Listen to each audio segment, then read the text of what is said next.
या सगळे पर्यटक या सगळ्या परिसरातून त्या ठिकाणी जात आले. असं गुणवैशिष्ट्य खोपोलीने अनेक वर्षापासून जतन केलं, जपलं.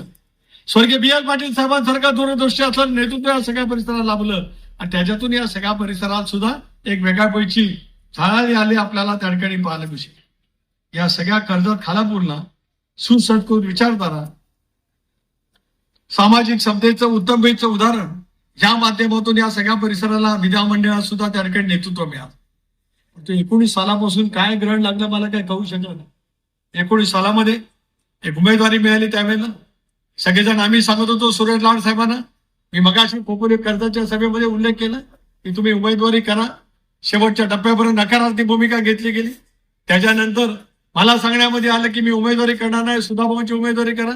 खोपोलीला मी येऊन निर्णय जाहीर केल्यानंतर पुन्हा लाड साहेबांचा निर्णय बदलला आणि त्यावेळेला थोडासा जो काही फरक झाला त्याच्यातून एक अपप्रवृत्ती या मतदारसंघामध्ये दुर्दैवाने त्या ठिकाणी आलेली पाहतो. अलीकडच्या कालावधीमध्ये काय आपण पाहतो, मी कोणावरती टीका टिप्पणी करण्यासाठी या ठिकाणी मसुरकर साहेब उभा नाही, पण स्वच्छ अंतकरणाने एखादी भूमिका आम्ही सर्वजण त्या ठिकाणी घेतो आहोत. आदिती या राज्याची या जिल्ह्याची ज्याला पालकमंत्री झाली, एका भगिनीला त्या ठिकाणी पालकमंत्री पदाची संधी मिळाल्याच्या नंतर अष्टलाग्य पद्धतीने महिलांच्या संदर्भात जे बोलू नये ते बोलण्याचा प्रयत्न त्या कालावधीमध्ये आजच्या विद्यमान आमदारांच्या काळामध्ये त्या ठिकाणी झाला. एक संघर्ष सुद्धा राष्ट्रवादी काँग्रेस पक्ष आणि त्यावेळेच्या एकत्रित शिवसेनेच्या कार्यकर्त्यांची झाला, तरी सुद्धा आम्ही मनाचा संयम त्या ठिकाणी टाकला. कोणतरी मला म्हणालं काल परवा कर्जतच्या का खोपोलीच्या सभेत, माझा डीएनए तपासा. होय, माझा डीएनए आहे. सर्वसामान्य माणसाच्या हितासाठी समर्पित भावनेने त्या ठिकाणी काम. माझा धर्म डीएनए आहे, धर्मनिरपेक्ष विचाराची जपणूक करणं. माझा डीएनए आहे समाजातल्या वेगवेगळ्या घटकाला सोबत घेत त्या ठिकाणी काम करणं. पण माझा सवाल आहे थोरवे साहेब, तुम्हाला डीएनएचा एकदा लॉंग फॉर्म सांगा म्हणजे तुम्हाला देण्याचा अर्थ काय. डीएनएचा लॉंग फॉर्म काय तरी सांगा, नाही तर कोणाच्याकडनं तरी विचारून घ्या. त्याचा लॉंग फॉर्म तुम्हाला जर का इंग्रजीमध्ये बोलता आला आम्हाला आनंद होईल, त्याचा अर्थ सांगता आला तर आनंद येईल.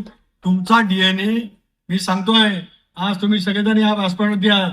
माझ्या आयुष्यामध्ये गेल्या 45 वर्षाच्या आयुष्यामध्ये साधी एनसी सुद्धा सुनील तटकरेवरती दाखल नाही, साधी एनसी सुद्धा माझ्यावरती दाखल नाही. आणि तुमच्यावरती इंडियन पिरियड कोड खाली असले कुठले सेक्शन राहिले नाहीत की ज्याचे गुन्हे तुमच्यावरती दाखल नाहीत, असं एकही त्या ठिकाणी राहिलेलं आपल्याला पाहायला मिळतं. या परिसरामध्ये मोठ्या प्रमाणात औद्योगिकरण येत आहे, नागरिकांना झपाट्याने वाढतंय. जा प्रत्येक कुठल्याही कारखान्यामध्ये जाऊन काय पद्धतीने त्या ठिकाणी बोलत जात आहे. कारखाने अनेक वेळेला दादा बंद होत आहे, अनेक कारखान्यांच्या मध्ये संघर्षाची भूमिका दुर्दैवाने होते आहे आणि त्याच्या माध्यमातून वेगवेगळे घडलेलं तुम्ही आम्ही त्या ठिकाणी पाहू शकतो.